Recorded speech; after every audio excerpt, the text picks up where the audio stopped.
지난주에는 마가복음 2장의 끝부분에 나오는 네 번째 사건을 함께 살펴보았습니다.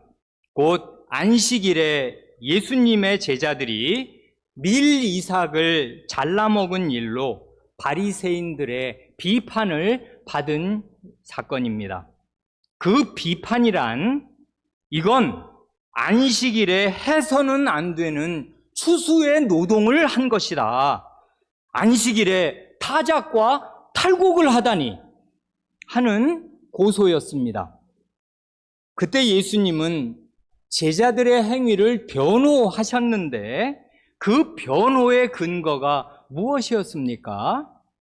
성경 말씀이었습니다. 즉 다윗과 그의 수하들이 진설병 곧 안식일에 성소에서 물려내와서 오직 제사장만 먹을 수 있었던 그 거룩한 빵을 먹은 적이 있다는 구약 성경의 기록이었습니다. 그게 마가복음 2장 25절, 26절 말씀이지 않습니까? 이 두 구절을 이제 다시 읽으려 하는데 예수님이 이 두 구절에서 반복적으로 강조하시는 내용이 무엇인가를 잘 들어보시기 바랍니다. 우리 어린 사람들을 위해 힌트를 드리면 목사가 힘주어 읽는 그 부분이 주님께서 두 번 강조하시는 말씀입니다. 예수께서 이르시되 다윗이 자기와 및 함께한 자들이 먹을 것이 없어 시장할 때 한 일을 잊지 못하였느냐? 그가 아비아달 대제사장 때에 하나님의 전에 들어가서 제사장 외에는 먹어서는 안 되는 진설병을 먹고 함께한 자들에게도 주지 아니하였느냐? 거듭되는 내용이 무엇입니까? 예수님은 25절에서도 다윗과 및 그와 함께한 자들을 말씀하시고 26절에서도 다시 한번 다윗과 그와 함께한 자들을 말씀하십니다. 곧 다윗과 그의 수하들을 한 덩어리로 묶어서 말씀하시는 것이에요. 왜 이렇게 말씀하셨을까요? 다윗은 하나님의 기름 부음을 받아서 하나님의 백성을 원수의 손에서 구원해내는 일을 해야 하는 하나님의 사람입니다. 말하자면 다윗은 구약의 메시아인데 다윗의 수하들은 그런 다윗에게 속한 사람들입니다. 예수님과 예수님의 제자들의 관계도 꼭 그와 같지 않습니까? 그러니 예수님은 고소자들에게 이렇게 말씀하시는 셈이 됩니다.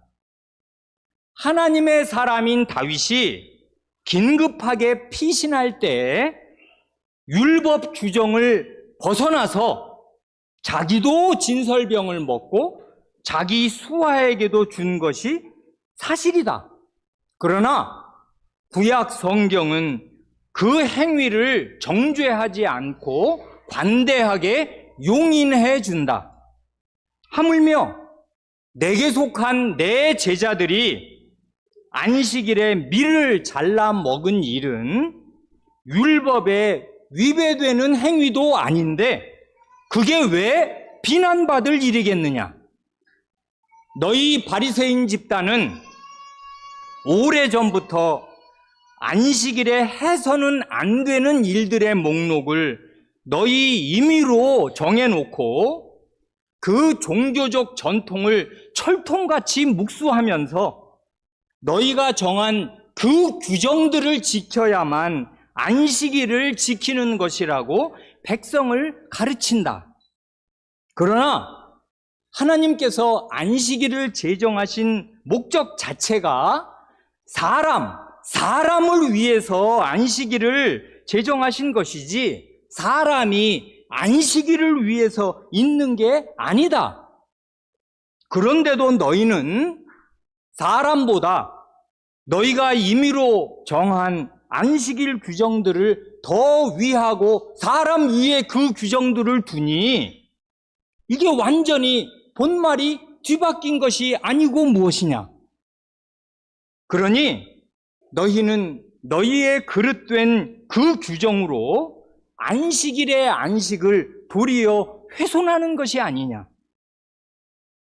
하물며 나는 창조주요 구주로서 이 땅에 참된 안식을 주기 위해서 온 안식일의 주인인데 그런 내게 속한 나의 제자들이 이 안식일에 배가 너무 고파서 밀을 몇 줌 손바닥으로 비벼 먹었기로서니 그게 어떻게 비난받을 일이겠느냐 하고 말씀하신 셈이 됩니다. 그때 바리새인들과 함께 이 말씀을 함께 들은 예수님의 제자들이 이 말씀의 뜻을 참되게 깨달았다면은 이 말씀은 곧 자유와 해방을 주시는 말씀이요 안식일에 안식을 주시는 말씀이 아닐 수 없습니다. 곧 이 말씀은 사람을 옥죄는 바리새인들의 그릇된 가르침과 숨막히는 그릇된 전통에서 벗어나게 해주시는 해방의 말씀입니다. 제자들은 이제 안식일의 주인이신 예수님께 속한 사람들로서 비록 때로 배가 고팠을지언정 참된 자유와 안식을 누리게 되는 것입니다. 한마디로 정리합니다. 태초에 하나님께서 말씀으로 천지 만물을 창조해 내셨듯이 예수님은 바로 이 말씀으로 안식일에 안식을 주시는 것입니다. 그게 바로 예수님의 말씀의 무게요 능력입니다. 그러므로 안식일의 주인이신 예수님께 속해서 예수님의 말씀, 곧 안식일이 사람을 위하여 있는 것이요 인자는 안식일에도 주인이니라 하시는 말씀을 참되게 믿는 사람마다 그 마음과 영혼의 안식일의 안식을 누리겠습니다. 바로 이것, 안식일의 안식을 실제로 누리는가 누리지 못하는가 하는 것이 예수님의 제자들과 바리새인들을 가르는 기준이자 신자와 불신자를 가르는 기준이 됩니다. 이 설교를 들으시는 여러분은 안식일의 안식을 참되게 누리고 계십니까? 그 사람이 예수님의 제자입니다. 이제 3장으로, 마가복음 3장으로 넘어가기 전에 2장에 나오는 4가지 사건들에서 예수님의 자기 계시를 한마디씩만 간추려 보더라도 실로 위엄과 은혜가 가득합니다. 예수님은 죄를 용서하는 권세를 가지신 분입니다. 그 예수님이 죄인인 나를 부르려고 오셨습니다. 또한 예수님은 인간 사회에서 혼인집 신랑처럼 중요한 분으로서 그것이 무엇이든 과거의 모든 전통은 예수님을 기준으로 다시 고려되지 않으면 안 됩니다. 그리고 예수님은 안식일에도 주인이십니다. 이러한 예수님의 자기 계시가 진리요 구원의 길인데도 많은 사람은 이 예수님을 믿지 않고 배척합니다.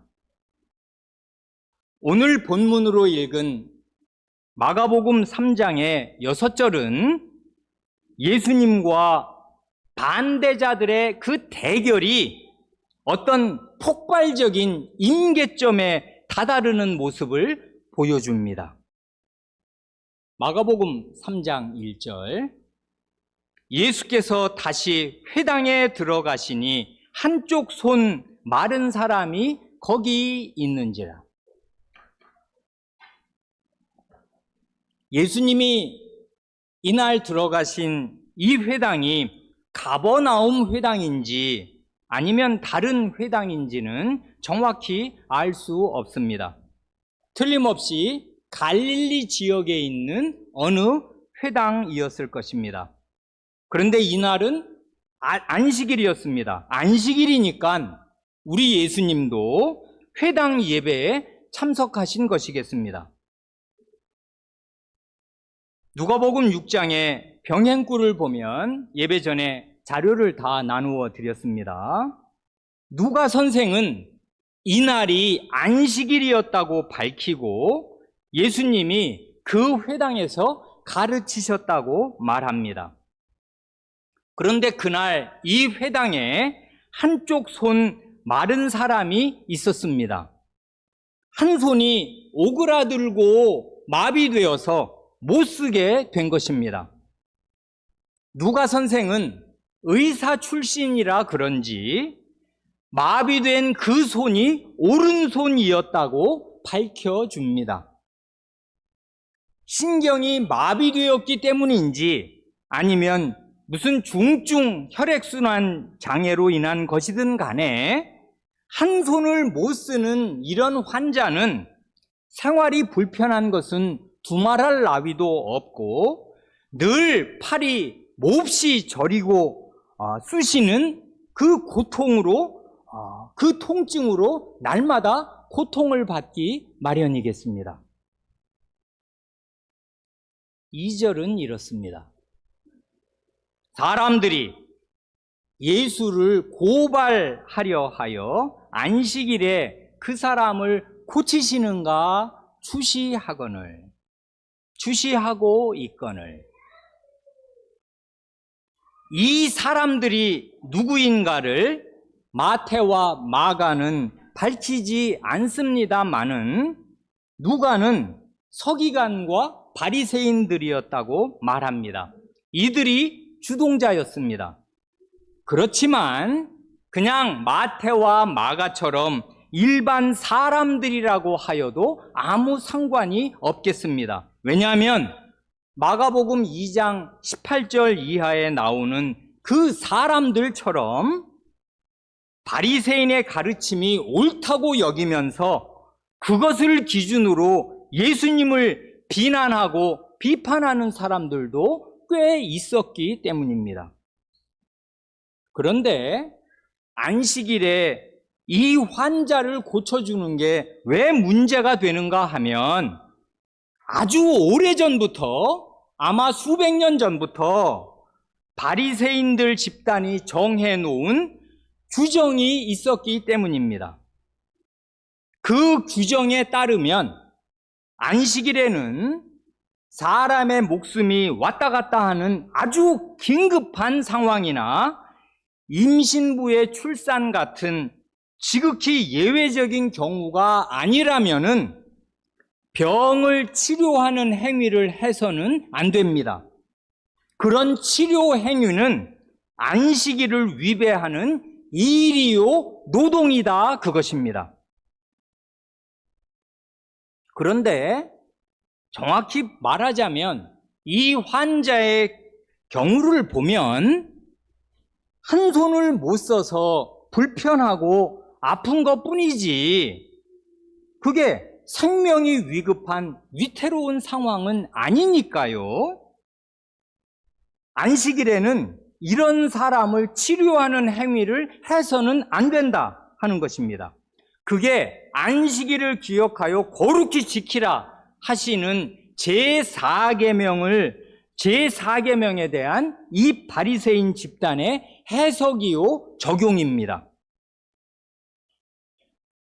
오래전부터 전해 내려온 이런 종교적 규정과 전통을 내면화한 사람들의 그 정신 상태를 단적으로 보여주는 말씀이 한 구절 있습니다. 누가복음 13장 10절 이하를 보면 예수님이 안식일에 회당에서 가르치시다가, 그러니까 이날과 상황이 완전히 같은 거죠. 그날도 안식일이었고 회당에서 가르치셨어요. 이건 아마 유대 지역, 예루살렘 가까운 혹은 예루살렘의 그 지역의 어느 회당이었을 것인데, 그 회당에서 어느 여성을 고쳐주신 일이 나옵니다. 이건 물론 훨씬 나중에 된 일이고 누가복음에만 기록되어 있는 사건인데, 그 여성은 18년 동안 귀신 들려 앓으면서 몸이 이렇게 꼬부라져서 전혀 꼬부라진 몸을 펴지 못하는 그런 중한 상태였습니다. 그런데 예수님이 안식일에 그 회당에서 이 여성을 고쳐주시니까 당장 이런 반응이 나왔습니다. 누가복음 13장 14절 말씀이 이래요. 회당장이, 거기도 회당이 있으면 회당을 관리하는 회당장이 있을 거 아니에요. 회당장이 예수께서 안식일에 병 고치시는 것을 분내어, 화가 났습니다. 이 사람 분내어 무리에게 이르되, 일할 날이 엿새가 있으니 그동안에 와서 고침을 받을 것이요 안식일에는 하지 말 것이니라 하거늘. 성경을 알되 바르게 알지 못하는 위험이 이런 것이고, 그릇된 종교적 확신이 실로 무서운 것입니다. 예수님이 늘 상대하셔야 했던 사람들이 바로 이런 사람들이었습니다. 이런 반대자들이 나를 애워싼 채로 나의 일거수일투족을 주시하고 있으면 보통 사람 같으면 대개 위축되기가 아주 쉬울 것입니다. 우리 같으면 속으로 이렇게 타협하고 한 걸음 물러설 수도 있습니다.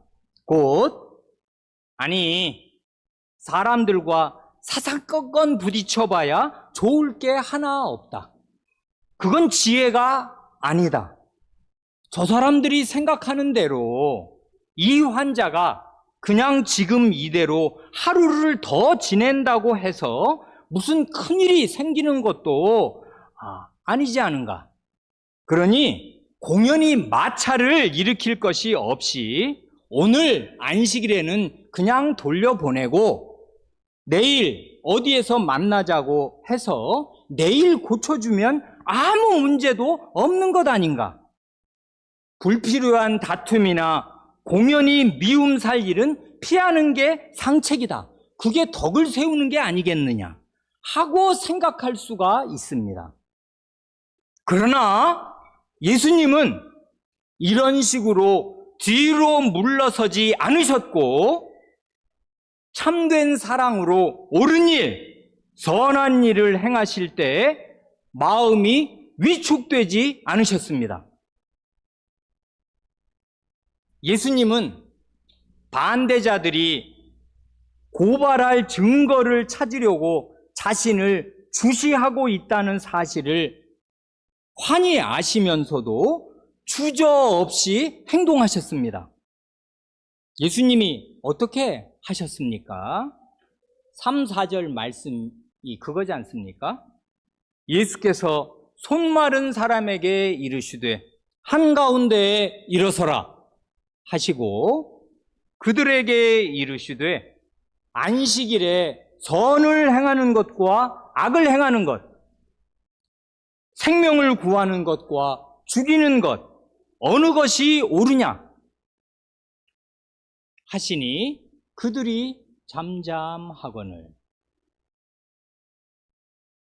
예수님은 당장 행동에 돌입하십니다. 그 환자를 한가운데, 모든 사람이 보는 한가운데에 세워 놓으시고 한가운데에 일어서라 하시고서 어떤 질문을 그 주변에 있는 사람들, 둘러싼 사람들에게 던지십니다. 그런데요, 예수님이 지금 반대자들에게 던지시는 질문은 얼핏 보면 일견 흑백 논리처럼 너무 단순해 보일 수가 있습니다. 안식일에 선을 행하는 것과 악을 행하는 것, 생명을 구하는 것과 죽이는 것, 둘 중에 어느 것이 옳으냐? 이렇게 물으시잖아요. 아니, 초등학교 1학년 수업 시간도 아니고 다 큰 성인에게 이렇게 물으면 답은 너무도 뻔한 것입니다. 그래서 거의 대답할 필요조차 없어 보입니다. 그러나 너무나 단순해 보이는 이 질문이 문제의 핵심을 확 드러내었고 반대자들의 그 악한 입을 막았습니다. 과연 저들은 지극히 단순한 이 양자택일의 질문 앞에서 이러지도 못하고 저러지도 못했습니다. 만일 안식일에 선을 행하고 생명을 구하는 것이 옳습니다 하고 대답을 하면 그건 예수님을 지지하는 결과가 되고 말 것입니다. 그래, 그런 말도, 그런 쉬운 초등학교 1학년도 대답할 수 있는 그런 말을 이 사람들은 대답하지 못하고 입을 다물었습니다.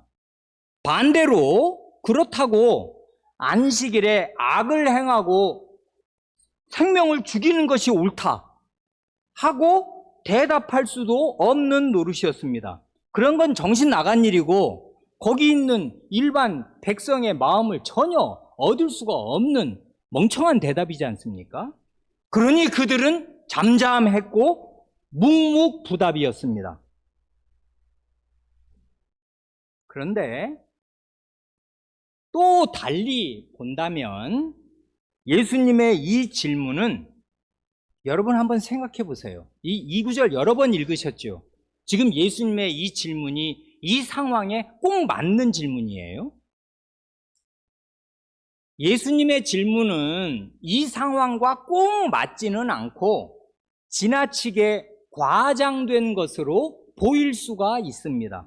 왜냐하면 안식일에 이 환자를 고쳐주신다면야 그건 물론 생명을 구하고 선을 행하는 일이 되겠습니다마는 그렇다고 안식일에 이 환자를 고쳐주지 않는다고 해서 그것이 꼭 악을 행하고 생명을 죽이는 일이 되는 것인가 하면 그건 사실 의문이지 않습니까?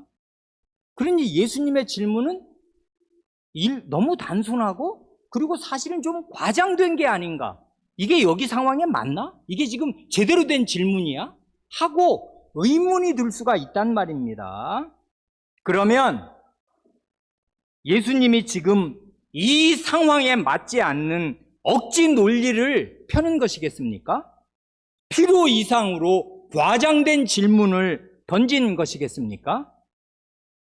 과장이라고 말하는 주석가들도 있습니다만은 저는 그렇게 생각하지 않습니다. 왜냐하면 예수님은 지금 이 사람들의 악한 마음이 어디에 이르고야 말 것인가를 꿰뚫어 보시면서 이렇게 말씀하시는 것으로 보이기 때문입니다.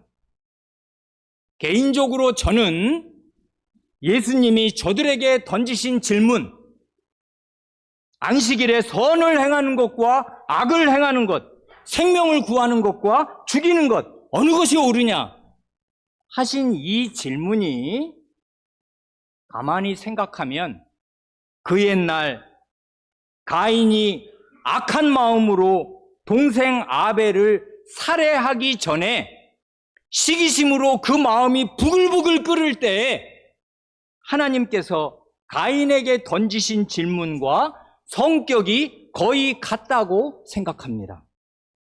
창세기 4장 6절 7절에서 하나님께서 이렇게 물으시지 않습니까? 가인에게 네가 분하여 함은 어찌 됨이며 안색이 변함은 어찌 됨이냐? 네가 선을 행하면 어찌 낯을 들지 못하겠느냐? 선을 행하지 아니하면 죄가 문에 엎드려 있느니라. 하나님의 이 질문은 책망인 동시에 경고였는데 가인은 이 중요한 말씀을 듣고도 돌이켜 회개하지 않고 의인 아벨을 살해하여서 자신이 마귀의 자식이요 지옥의 자식임을 제 손으로 입증하였습니다. 그와 꼭 마찬가지로 이 사람들은 안식일에 하나님께서 원하시는 선을 행하지 않고 있기에 지금 악한 마음으로 예수님을 고발하려는 악을 행하고 있는 것이고, 마침내는 6절이 보여주는 대로 안식일에 예수님을 죽이려고 의논하게 되는 것 아닙니까? 그러니 예수님의 말씀이 과장이에요. 이 사람들은 지금 안식일에 살인 모의를 하게 돼요.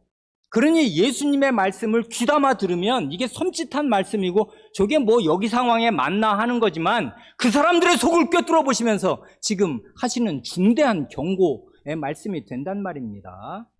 안식일에 선을 행하는 것과 악을 행하는 것, 생명을 살리는 것과 죽이는 것, 어느 것이 옳으냐? 너희는 어느 편에 지금 속해 있냐? 하고 지금 양단 간에 갈림길이 없는 기로에 사람을 세우시는 것 아니에요. 그러니 예수님의 말씀은 과장이 아니라 사실 그대로입니다. 저들은 안식일에 악을 행하고 있고 생명을 죽이려 하고 있습니다. 그러므로 하나님과 예수님 앞에서는 중립지대가 전혀 없다는 사실을 명심해야 합니다. 선이 아니면 악이요 죄입니다. 생명이 아니면 죽음입니다. 하나님께서 원하시는 선을 적극적으로 오늘도 내가 행하고 있지 않으면 그 자체로 악한 상태일 뿐더러 결국은 죄가 문 앞에 엎드리고 있다가 문만 열면 그를 덮쳐 삼키게 되는 것입니다.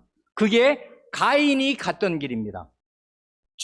하나님의 명확한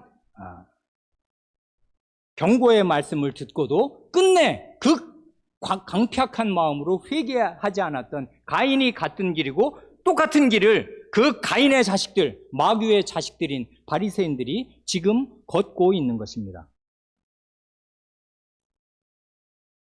또한 예수님께 속해서 예수님의 뒤를 따르고 예수님의 말씀을 바르게 깨닫고 순종하지 않으면 자기는 일평생 하나님을 믿고 하나님의 말씀을 지킨다고 생각할지 모르지만, 여기 회당에 있는 사람들 중에 나는 하나님 안 믿고 하나님 말씀 안 지킨다 하고 이렇게 드러내놓고 그렇게 나는 산다 하는 사람 세상에 이때 이 회당에 있는 사람 중에 어디 있어요? 이스라엘 사람 중에 그런 사람이 있어요? 세리와 창기 외에는 그런 사람 없어요.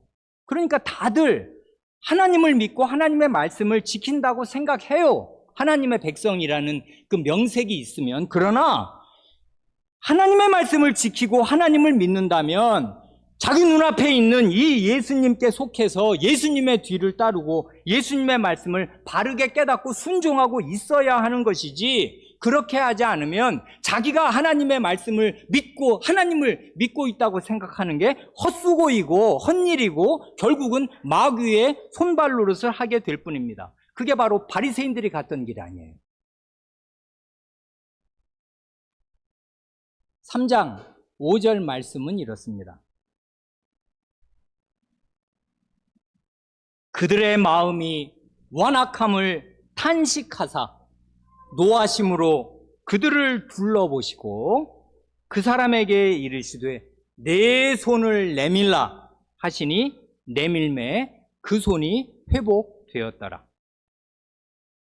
여기 4절 그 앞에 4절 맨 마지막에 나오는 말, 그들이 잠잠하였다 하는 기록이나 5절 앞부분에서 예수님이 그들의 마음이 완악함을 탄식하사 노하셨다는 기록은 마태, 마가, 누가 이 공관복음 세 복음서에서 마가복음에만 유일하게 나오는 말씀입니다.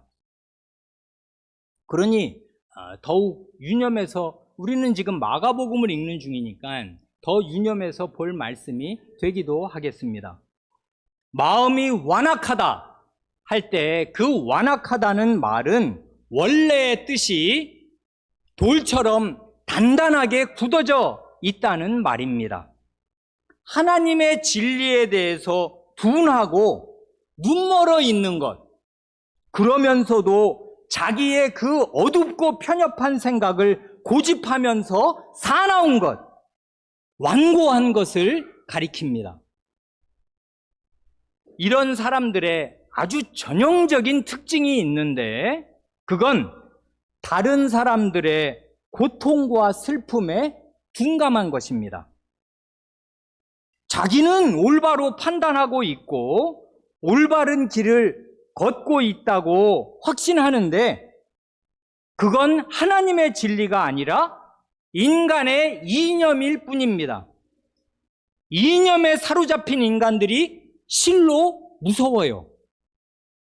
편협한 자기 안에 갇혀서 어두컴컴한 동굴 속에 있는 이런 사람은 눈멀고 귀멀어서 옆 사람의 눈물조차 보지 못하고 가까이 있는 사람의 신음소리조차 듣지 못합니다. 타인의 고통과 슬픔은 그저 남의 이야기일 뿐입니다. 자기 안에만 갇혀 있어요. 자기 손가락에 손톱 밑에 있는 가시는 엄청 큰데 다른 사람의 팔이 부러지는 고통은 느끼지 못해요. 성도 여러분은 같은 교회에 속해서 매주 함께 예배드리는 형제자매의 고통과 슬픔에 민감하게 깨어 있습니까? 우리 교회 안에도 육체적으로나 정신적으로 고통을 겪고 있는 사람들이 얼마나 많이 있습니까? 그 형편들을 아세요? 우리 많지도 않아요. 64가정입니다. 따지자면 많을지 모르지만 어느 집에 아이가 태어난 것도 모르는 사람도 있어요. 그 아이 이름도 모르는 사람도 많아요. 그게 어떻게 식구이겠습니까? 형제의 기쁨에 둔감하고 형제의 슬픔에도 둔감합니다. 몰라요. 그런데 자기에게 일어난 일은 큰일이야. 언제든지 생각이 자기 안으로 단단히 굳어져, 돌처럼 굳어져 있어요. 이런 것이 완악한 것입니다. 주님이 보실 때 마음이 단단하게 굳어져 있는 것.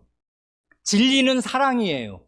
진리를 아는 사람은 마음이 말랑말랑해져 있어요.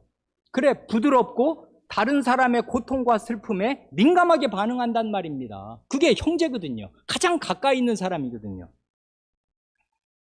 그래, 예수님께서 이 사람들의 비뚤어진 생각을 고쳐주시려고 마태복음 병행꾼을 보면 심지어 짐승 이야기를 하셔요. 짐승 이야기. 그 병행꾼인 마태복음 12장 11절 이하를 보면 그 자료 나눠드렸지요. 예수께서 이르시되 너희 중에 어떤 사람이 양 한 마리가 있어 안식일에 구덩이에 빠졌으면 끌어내지 않겠느냐? 사람이 양보다 얼마나 더 귀하냐? 예수님의 마음이 답답하신 것이에요. 어느 누구라도, 바리새인이 아니라 바리새인 할아버지라도 양을 기르면 자기 집에 그 젖을 짜고 그 양을 기르는데 그 양을 가다가 양이 구덩이에 푹 빠져가지고 음메하고 계속 울고 있으면 안식일에라도 다 구한다. 그걸 가지고 안식일을 어겼다, 노동을 했다, 어쨌다 하고 비난하는 일이 너희 바리새인 사회에도 일체 없지 않냐? 자기 양은 아까워서 구해줄 사람들이 사람 귀한 줄은 모르냐? 양보다 사람이 얼마나 더 귀하냐? 왜 그렇게 마음이 굳어져 있냐? 하고 충분히 알아듣게, 이게 사람이라면 알아듣도록 양 얘기를 하셔요. 그러면 깨달아야 될 거 아닙니까? 아, 맞다. 양이라도 구덩이에 빠져 있으면 이거 구해내지. 그런데 이 사람 지금 이 구덩이보다 훨씬 더 심하게 떨어져서 이 고생을 하고 있는데 안식일이라고 안 구해내나? 그러면 구해낼 수 있는 분이 구해내는 걸 가지고 안식일을 어겼다고 정죄를 하고 죽여야겠다고 생각을 하나? 이런단 말입니다. 완악함이 이런 것이에요. 자기들의 신념에 갇힌 이 바리새인들은 같은 회당에서 매주 함께 예배 드리면서도 한쪽 손을 못 쓰고 있는 형제자매의 고통에 무감각합니다. 그 사람이 치유받는 것을 자기 눈으로 보았는데도 하나도 기쁘지가 않습니다. 도리어 분노가 가득합니다. 이게 어찌 된 일이냔 말입니다. 마귀의 마음이 꼭 이런 거 아니에요. 사람이 구원을 받으면 마음이 부글부글 끓고 분노가 가득하지 않습니까? 왜 그러냔 말입니다. 이런 자들에 대한 예수님 자신의 내면의 반응이 이 마가복음에만 기록되어 있습니다. 뭐예요? 탄식하사 노하심으로 그들을 둘러보시고. 탄식했다는 말은 마음에 깊은 슬픔을 느꼈다는 말입니다. 비애감을 느꼈습니다. 그리고 이런 자들을 쭉 둘러보시는 예수님의 그 형형한 눈빛에 깊은 슬픔과 진노가 담겨 있었습니다. 그래, 이날은 안식일, 주님의 날이었는데 이날 예수님은 슬퍼서 탄식하셨고 진노하셨습니다. 아마도 동생을 죽인 가인을 바라보는 그 부모 아담과 하와도 이와 비슷한 깊은 비애와 진노를 느꼈을 것입니다. 예수님은 한편으로는 이런 자들에게 깊은 비애감과 진노를 느끼셨습니다마는 다른 한편으로는 그 환자에게 깊은 연민을 느끼시고 한마디 말씀으로 그 질병을 고쳐주셨습니다. 예수님은 이렇게 진노와 자비, 공의와 사랑을 아주 균형 있게 나타내셨습니다. 보통은 사람이 화가 나면 사랑을 나타내는 건 뒤로 밀려나잖아요. 그리고 사랑을 나타내면 의에 바르게 서 있어야 될 그것은 뒤로 미루잖아요. 지금은 불쌍한 게 먼저지. 옳고 그런 걸 따질 계제가 아니다. 그런데 주님은 전혀 그렇지 않습니다. 분노하시는 가운데에도 사랑을 베푸시고 사랑을 베푸시는 가운데에도 진노하셔요. 이게 주님의 완벽한 균형 감각입니다. 그런데 바리새인의 기준으로 보자면 예수님은 이날 안식일에 해서는 안 되는 치유 행위를 한 것이겠습니다. 근데 예수님이 지금 무슨 노동을 하신 거예요? 뭘 치료 행위를 하셨어요? 그때 예수님이 하신 노동이라고는 말 한마디, 내 손을 내밀라, 그 전에 한가운데 일어서라, 이 두 마디 한 것뿐이잖아요. 이게 안식일에 해서는 안 될 노동이에요? 중노동이에요? 일을 많이 했습니까, 예수님이? 물론 예수님의 심적으로는 이 여성의 질병과 이 질병을 초래한 그 근원이 되는 죄를 자기 자신의 것으로 떠안으시는, 말하자면 말할 수 없는 세상을 다 짐진 것 같은 노동을 하신 것이겠습니다마는 바리새인들이 책잡을 수 있는 노동이란 아무것도 없어요. 그냥 말씀 두 마디를 하신 것뿐이란 말입니다. 자기들은 안식일에는 입을 다물고 살아요. 말을 안 해요. 이 사람들이 말을 하잖아요. 그런 것처럼 예수님은 두 마디로 능력 있게 이 사람을 불러일으키신 것뿐인데 그걸 보고 전혀 마음이 기쁘지 않고 마음이 부글부글 끓는 것입니다. 그래, 여기 보면 거기 누가복음에 보면 재미있는데, 뭐 재미가 아니라 끔찍한 일입니다만은, 누가복음 병행꾼 맨 마지막 6장 11절을 보면 그들은 노기가 가득하여 해요.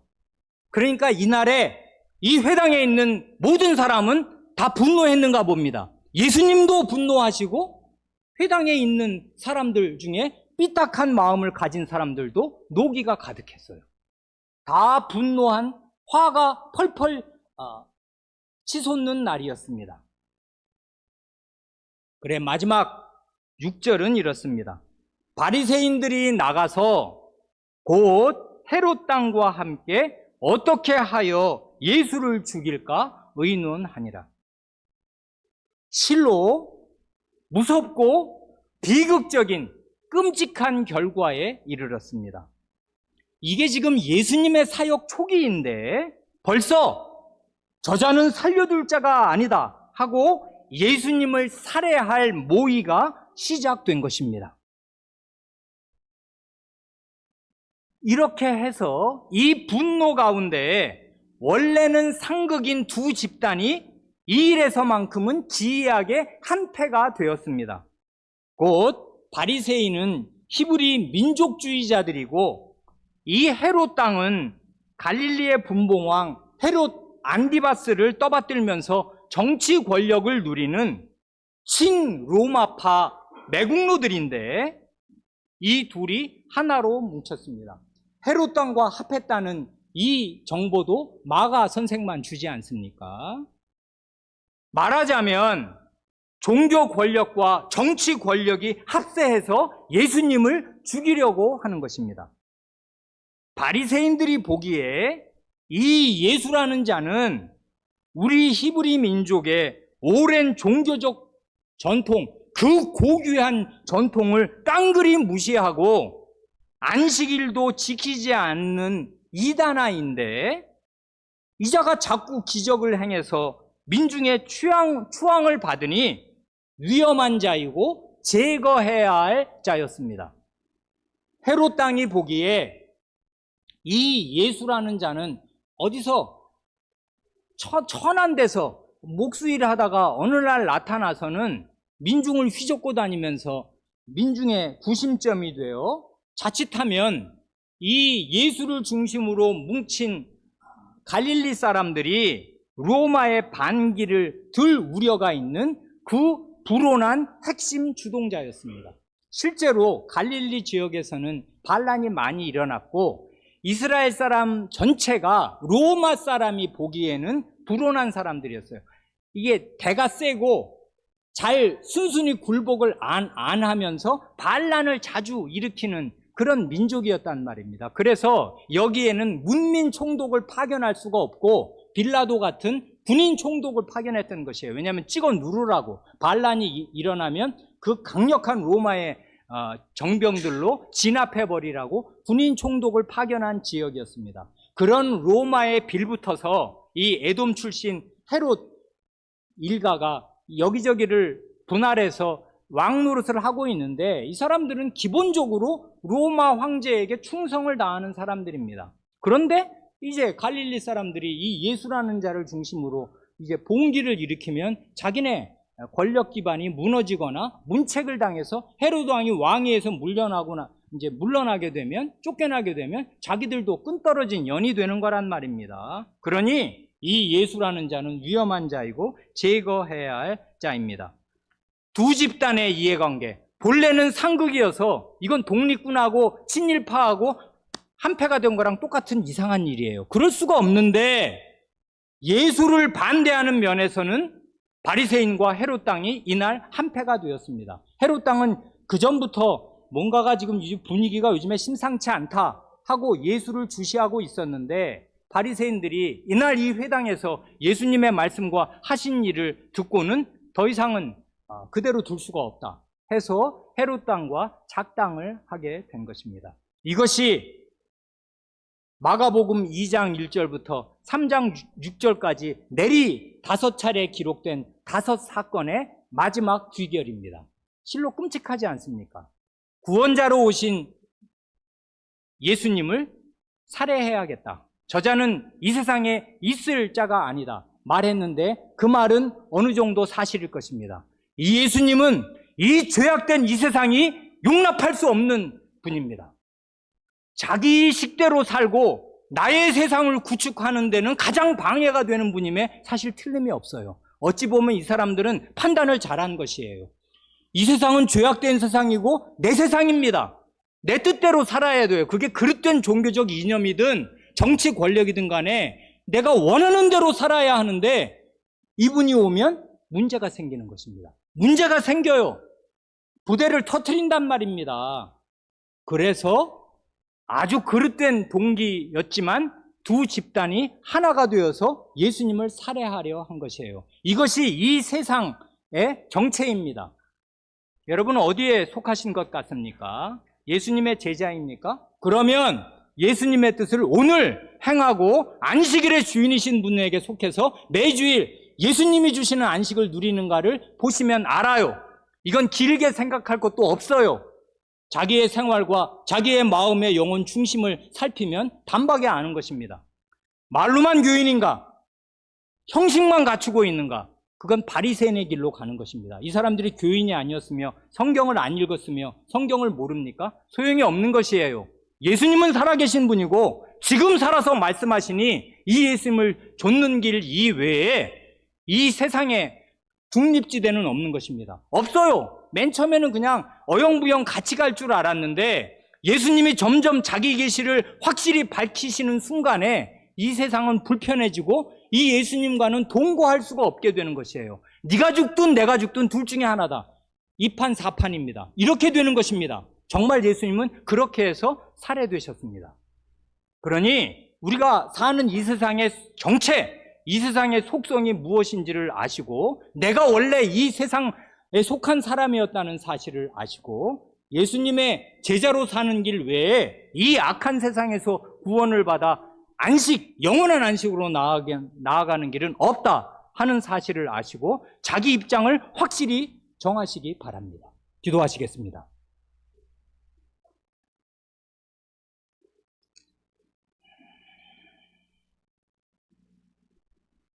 주 예수님께서 가버나움의 중풍병자를 고치실 때나 세리 마태를 부르신 뒤에 세리와 죄인들과 함께 잡수실 때나 그 무슨 행위를 하실 때에든 주님의 말씀과 행위는 다 구원의 말씀과 구원의 행위요, 저희를 죄에서 완전히 구원하여 영원한 기쁨과 복락과 안식의 세계로 이끄시려는 그런 은혜로운 말씀이요 행위였는데도 죄에 떨어진 사람은 자기 길을 끝내 고집하며 이 예수님을 배척하고 끝내 예수님과 함께 한 하늘을 이고 살 수 없다고 여겨서 예수님을 죽여 없애려는 그런 무서운 마음까지 품게 되오니 마귀가 없는 것이 아니요 마귀의 사주를 받는 그릇된 정신에 사로잡힌 사람들이 없는 것이 아님을 저희가 알게 되옵니다.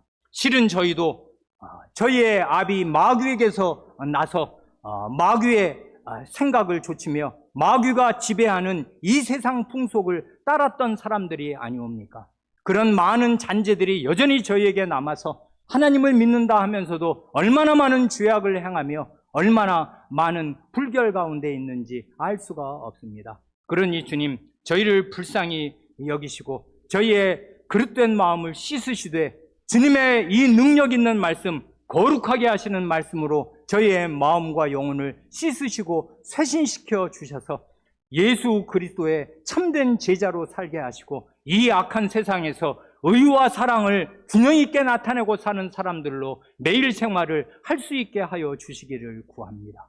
그럴 수 있도록 교회 안에, 가정 안에 가장 가까이 두신 사람들을 어떻게 대해야 할 줄을 알게 하시고 고통과 슬픔에 둔감한 채로 돌처럼 마음이 굳어져서 자기 안에만 갇혀 사는 그런 사람으로 살지 않게 하여 주시기를 구합니다. 우리 구주 예수님의 이름으로 기도합니다. 아멘.